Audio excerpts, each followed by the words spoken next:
Hello students. So today's our topic is one of the important skills among teaching skills, that is the skill of blackboard writing.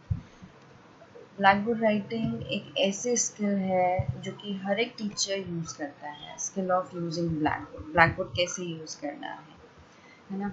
तो blackboard is a powerful visual teaching add use in all sectors of education and training. Without blackboard teaching को नहीं. A good blackboard work brings clearness and perception, and it can be suitably used for displaying notes and diagrams during a lesson. अगर हमें एक basic हमारा teaching add है blackboard, जो कि हम कोई भी छोटी से छोटी चीज़ को भी एक्सप्लेन करेंगे with the help of diagram या कुछ डिस्प्लेइंग नोट्स के साथ, तो it will seems to be good teaching, है ना. और उसमें आपकी राइटिंग कैसे होनी चाहिए, लेजिबल होनी चाहिए, स्पेस का यूज़ करें लिखते समय. आपका पूरा बैक जो है बच्चों की तरफ ना हो, एक इंक्लाइन पोजीशन पे आप रहें. तो ये है ब्लैकबोर्ड स्किल्स. अब कंपोनेंट्स इसके सबसे पहले तो लेजिबिलिटी, जो राइटिंग आपकी होनी चाहिए वहाँ बिल्कुल अच्छी होनी चाहिए, साफ सुथरी होनी चाहिए विद गुड फॉन्ट्स, है ना. साइज और अलाइनमेंट कैसा होना चाहिए, टेढ़ा टेढ़ा ना जाए, स्ट्रेट लाइन में आप लिखें, है ना. सभी जो है शब्द, जो अक्षर आप लिख रहे हैं वो डाइवर्ज ना हो, फैले फैले ना हो, इक्वल स्पेस उनके बीच में हो. हाईलाइटिंग मेन पॉइंट्स या तो आप किसी दूसरे चॉक से लिख सकते हो या फिर अंडरलाइन कर सकते हो. स्पेस को यूटिलाइज करना, लेटर्स की ओवर राइटिंग ना करें, अनटाइडी वर्क ना हो. तो only essential material should be written on the blackboard. जरूरी नहीं कि आपको जो आपका लेसन प्लान में आप सब कुछ ब्लैकबोर्ड में लिखें. नो, इसेंशियल मटेरियल ही ज़रूरी है वहाँ पर लिखना, जो बच्चों को आपने नोट करवाना हो. करेक्टनेस होनी चाहिए, जो भी आप लिख रहे हैं, जैसे भी लिख रहे हैं, उसकी spelling, punctuation, grammar etcetera, sentence construct कर रहे हैं तो वो बिल्कुल करेक्ट हो.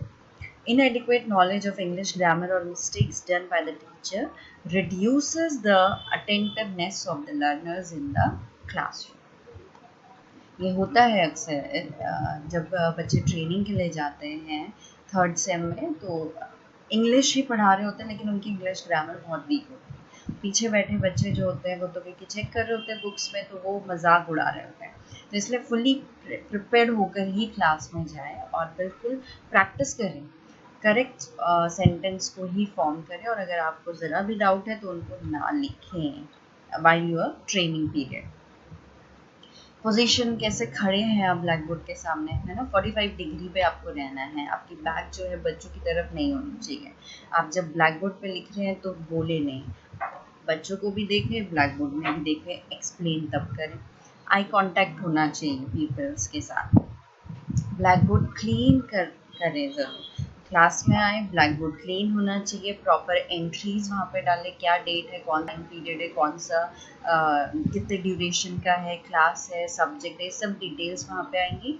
और जब आपका पीरियड ऑफ हो जाएगा, यानी जब आप पढ़ा चुके होंगे, तो भी क्लास को छोड़ने से पहले आप ब्लैकबोर्ड को रब ज़रूर करेंगे. Again, we will see here the example of micro teaching lesson plan with the skill use of blackboard. So ये सब details आएंगी, name of the teacher, training, subject क्या है, class, date, time, duration. Topic suppose यहाँ पे है balancing chemical equations. Teaching points ये हैं हमारे: formation of magnesium oxide, formation of ammonia, number of atoms on Protestant side and reactant side must be equal, जो कि बैलेंस करने का एक वन ऑफ द रिक्वायरमेंट होती है. सपोज ये हमारा ब्लैक बोर्ड वर्क है, तो नीट एंड क्लीन होना चाहिए विद ऑल द डिटेल्स. जैसे यहाँ पे इनरोलमेंट नंबर आ गया जब तक आप ट्रेनिंग पीरियड पे है, class, subject, topic, date, period, duration. Headings आगे: formation of magnesium oxide, formation of water. Step by step आपने लिखा है. इट्स ऑन यू कि आप क्या ब्लैकबोर्ड में लिखवाना चाह रहे हैं बच्चों से, क्या नोट डाउन करवाना चाह रहे हैं या क्या आप एक्सप्लेन करोगे. आप यहाँ पे डेफिनेशन भी लिख सकते हो, जैसे आपको सही लिखने लेंगे. वो नीट एंड क्लीन वर्क होना चाहिए. तो इस तरीके का ये हमारा है, जो हमने ब्लैक बोर्ड पे लिखा है उसी को एक्सप्लेन कर रहे हैं कि किस तरीके से फॉर्मेशन हो रहा है. तो यहाँ पे हमारे कंपोनेंट्स ECP, एलिजिबिलिटी, USC, है ना, ऐसे ये सब हमारे डेवलप हो रहे हैं. अगेन एक रिविजन कर लेते हैं इसका. L is legibility, S is size and alignment, HMP is highlighting main points, US is utilization of the space, C is correctness, PT is position of the teacher, and ECP is eye contact with pupils. CBS cleaning of blackboard. तो ये हमारा starting से यहाँ पे ECP start हो गया, L US ये सारे कंपोनेंट्स यहाँ पे इंक्लूड है। और लास्ट में देखिए जब the teacher cleans the black board and wishes good day children, तो यहाँ पे कौन सा कंपोनेंट आ गया, CB cleaning black board. Again फिर इसका ऑब्जर्वेशन स्केड्यूल बनेगा, टैलीज होंगी poor, below average, average, above average और एक्सीलेंट पर, जो कि 0 to 4 है।